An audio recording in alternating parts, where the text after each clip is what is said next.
on the Gentleman's Talk podcast. I have a real good brother that's part of the 3GB label. Introduce yourself. What's going on, people? Big 860 from Hartford, representing 3GB. My name is Rife Existence. You know what I mean? AKA Rife. You know what I mean? You can find me on social media, SoundCloud, Apple Music, Spotify. What's more important is this podcast so we get this in. Shout out to Rife Existence, part of the 3GB organization. And this is really going to be a detailed conversation. And sometimes we might stay on top, and sometimes we might sway. Let's see how the conversation goes. We're about to tap in. So give a little background on who you are, Rife Existence. So, I'm 26. I'm Puerto Rican, mixed. You know what I mean? With European. My father is from Puerto Rico. My mom is from Mexico. I grew up in Hartford all my life, born and raised St. Francis Hospital, down there in Mountain Court. You know, around Albany Avenue. Shit, I had a tough life. You know what I mean? But what's more important is the come up. So, you know what I mean? So, I work really hard on becoming who I am now. I'm a businessman. I wasn't, you know, really anything back then, but I'm now something, and I'm now making good money, and I'm now with some good people. So, shout out to that. So if you wasn't incarcerated, give us an incarceration story for those that end up in that situation, and if you do end up in that situation, how would they navigate themselves out if they choose to, in your opinion? So, this is all audio. So I was locked up from 18 to 23 in Hartford County. I used to hang around, you know, a lot of bad people in my life. I didn't really have, you know, friends my age. I was hanging around people who had like guns and can't really say nothing about it.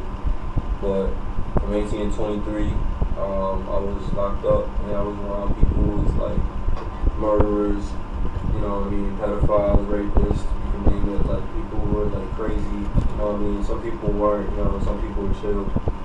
They had to share like you didn't have like your own personal like cell, you had to share it with somebody. You didn't have like a porcelain toilet, you know, they steal and you know what I mean. Real right there, yeah.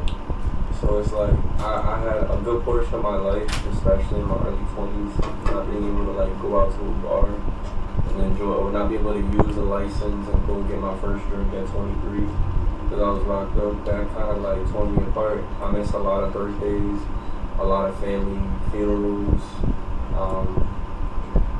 a lot of good friends passing. So I didn't have like a lot of people around me when I came out, and so all I really had was like my mom and my dad. That's, you know what I mean. I don't have family. So it's hard because like I can't relate on what people can say. It's like, I can relate to that because, bro, I ain't got my father or my mother there. You know, I ain't really say it like that, but you know, at the end of the day, I don't have my mom or my father. And I feel like one of the realest, man, in the hood, from Harlem to CT, to Hartford. If you don't believe me, whatever, that's your issue. That's just the way I feel about that. And I appreciate those inspirational words from Rife Existence, who's part of the 3GB mentoring program, and we got big things working with. Do you know who the 44th president is? 44th president, you touch dollars. Sheesh. See, now you gonna touch me on memory now in history. You do it all in the podcast. We don't want to see where you at. Yeah. I'm not gonna front. I don't know. I think it would be Obama, right? You think, what's your answer? Obama? Yeah. That's correct. Because he worked with an urban company, so that's the political correct answer. Yeah. Right Existence. When we vibing, don't ever second guess yourself. I appreciate you, man. You know? Respect, you know. I appreciate he saying respect me, as most of y'all should anyway. Y'all gotta put in some work and also respect Daz, bro. He's trying to put in some work for y'all. And you just gotta hold your part to it. That's it. Listen, I ain't tell him to say that, y'all. Listen, I walked. I didn't take no car. I didn't take no bus. Then I didn't miss the bus. And I had to walk. I walked all the way over here. He was like, yo, come do the podcast. And we do a lot of other things. You know what's crazy is I was going to try to go to sleep. I was like, I'm tired. I got my 2 cats laying next to me. I just ate, like, you know, I'm like, nah, screw this. I put my socks, put my shoes on, feel me, and I just came out the door and I told him I'm and that's called dedication. So you gotta be dedicated. 2 things, dedication and determination is what I live by, bro. Take yourself out of the movie to make the movie. That's a whole other topic we ain't gonna get that many. It's not about making money, it's about making ideas. in sitting there and applying your methods in real life time when it needs to be applied. We're gonna twist the topic. Keefe D was allegedly the one that set up Tupac Shakur to die, and he was allegedly the one that gave his illegal firearm to his nephew. How do you feel about people giving out illegal firearms to take people out, or you have no opinion on that topic from your perspective? So from what I know from the murder of Tupac, there was 4 men involved. They pulled up. In a white Cadillac. In a white Cadillac, and Tupac was with Suge Knight in BMW. Black one. But I thought it was Orlando that shot him. Orlando Lane was the nephew. But didn't Orlando did he shoot him? Like Tupac several times. I thought it was stated, unless it was set up by the FBI. Orlando, they was allegedly saying Keefe D gave it. Because y'all gotta remember, Keefe D gave a gun to Orlando Lane to, allegedly take out Tupac. That's what they said. Oh, but he wasn't a. So it's fancy Keefe that, right? But Keefe Keefe told Vlad TV, he's a detective on YouTube. You already know. For those that watch YouTube, if you're not, you live in a box. I feel like if you guys really understand like the biopic of Tupac Shakur, I mean, you gotta understand that he didn't have like the nicest life, just like we didn't have the nicest upbringing. You know what I mean? He grew up in East Harlem, right? East Harlem. Yeah, well, I ain't gonna lie. He grew up in Jersey, yeah, and then went to East Harlem. And then went to East Harlem because my friend was from Harlem. So I'm gonna give you the details because I'm holding it. I'm gonna say he's really from Jersey. Yeah. But he was in the borough of the hood. Yeah. And then he made a song about Biggie sleeping on his couch before Biggie signed to P. Diddy. That's true. And so, I think honestly, like, from what his mom used to say, and his mom was a crackhead. Yeah, exactly what I was going to put on is... And his father was in charge of the Black Panthers. That is also correct. Come on, man. So you guys have to understand that, like, Tupac... What Tupac represented was real black culture. It was real upbringing. You feel me? Talk about it, bro. Listen, I come from Puerto Rico. Like my family's from Puerto Rico, but we have, just like if you know the distinct culture, we have the same lineage, the same bloodline. We have Spaniard, European, and black in us. I ain't gonna lie, but we got a little bit more. Black. Y'all got more melanin. We got more. Yeah, because I want to say that. More melanin. I ain't gonna lie, because he didn't want to say that at first.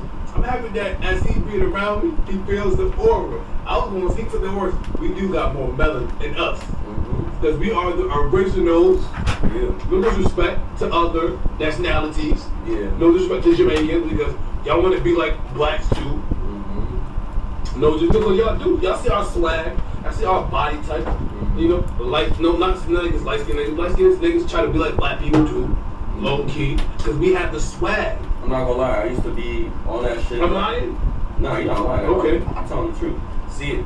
In 3GB, we speak nothing but truth. We speak but facts. And we speaking in a way that it's not like a way that you would be like, because y'all see it every day. Light skinned dudes think that they better than black people.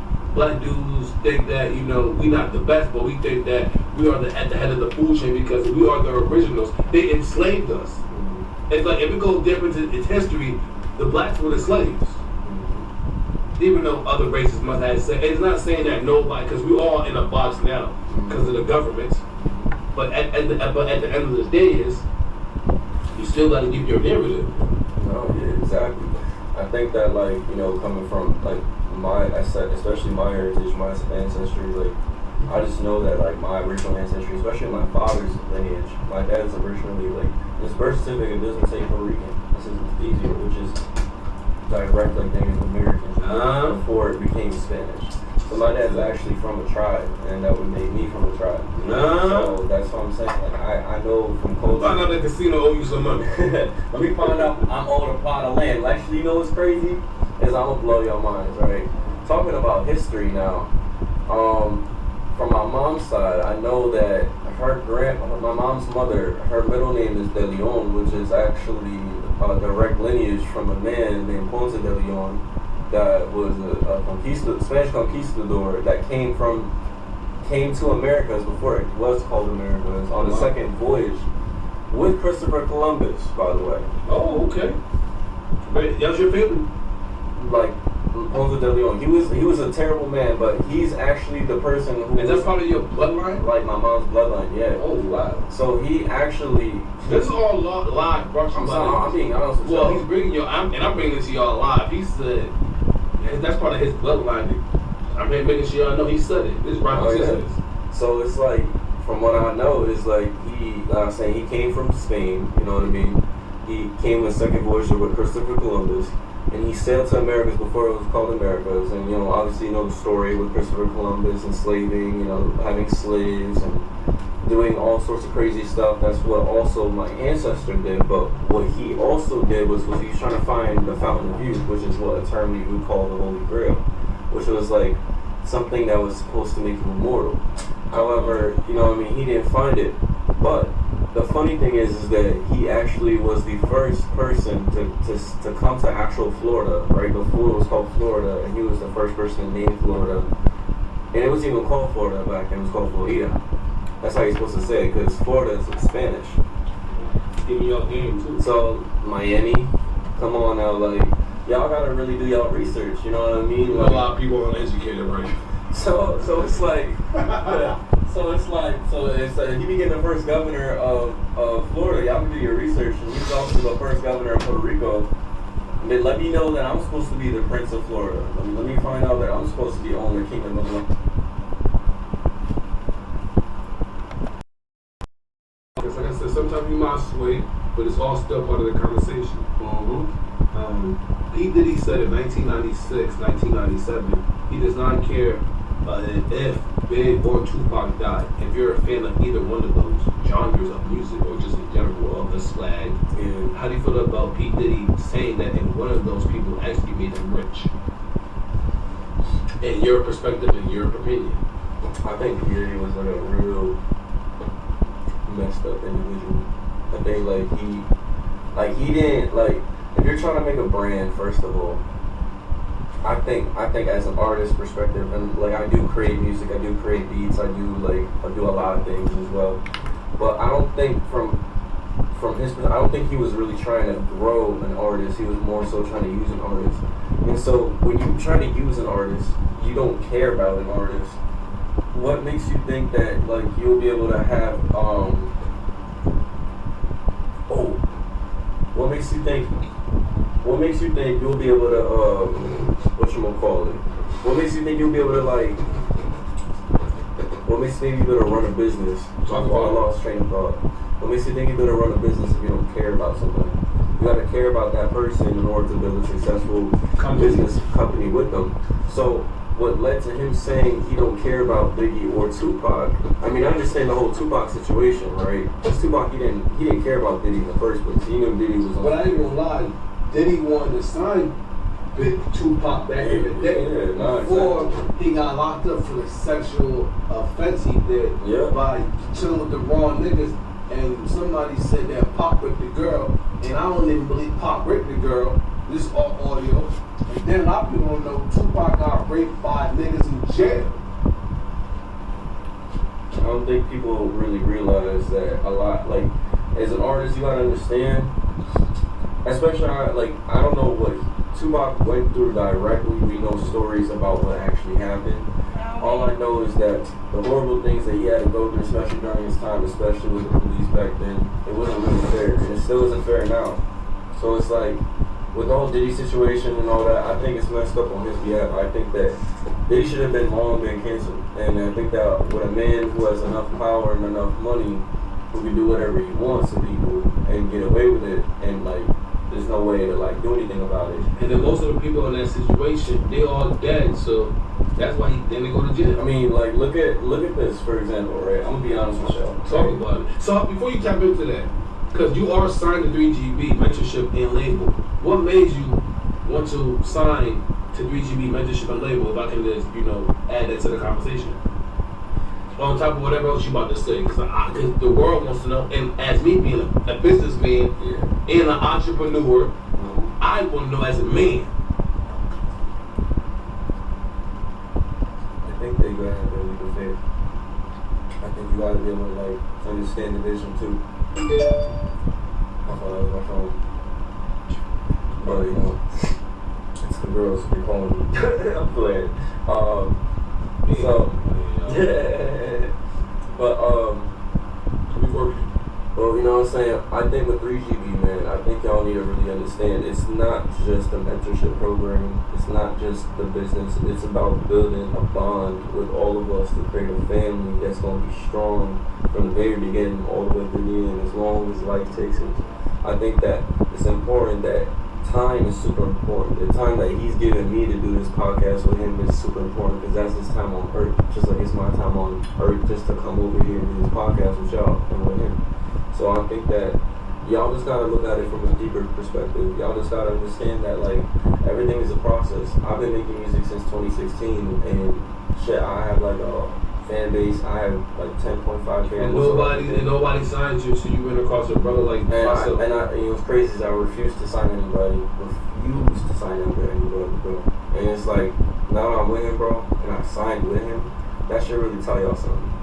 And I think y'all should really trust the system, especially with him, bro. Like a lot of people are gonna try to spit games to y'all and lie to y'all, bro. But this man is really honest, man. He don't. It's not about the drinks. It's not about the smoke, bro. It's not about the vibes, bro. It's about understanding that this is a lifetime career. This is a long-term effect. It's going to be something that it's not only going to drastically change your life, it's going to drastically change everybody's life around you. Yeah, well, I really appreciate that. I ain't gonna lie, because, you know, me being who I am, as me being who I am, being half from Hartford and half from New York, and that's why I feel like some of these dudes that are, you know, are in control right now, low key. When I say in control, got the bag that me and you are about to touch in the next 2 years or 3 years with God. Listen to what I'm saying.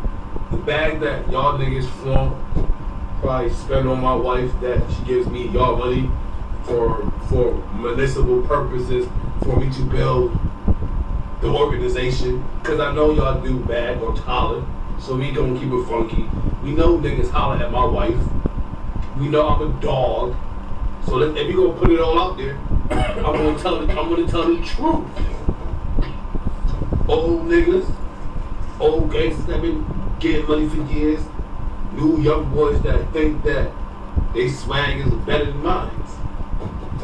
You know, Rife existence that ain't that many like me. But, you know, there's a long way. They always said there's going to be a long way to the top.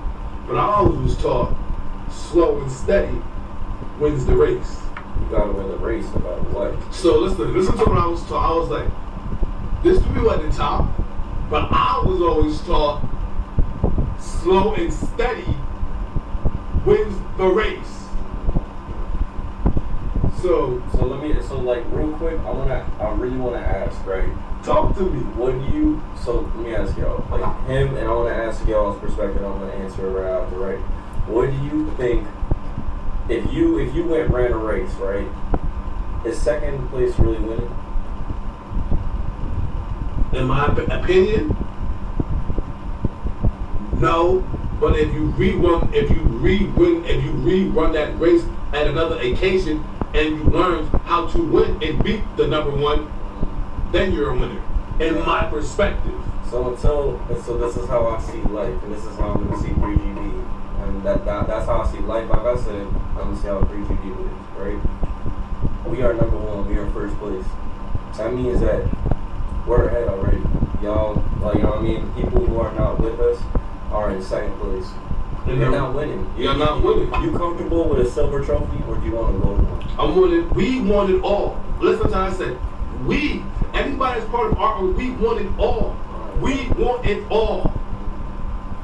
And we want to spread our message through billions and trillions and thousands and gazillions of people around the world. And like I said, when we bust down these interviews, because I know as a businessman, you don't have a long attention span, so we go and bust down the interviews in 10-minute increments, so y'all can have some positive stuff to listen to y'all day, once a day, you know, because I ain't gonna give it to all y'all. I'm giving y'all the game. I just gave y'all the game.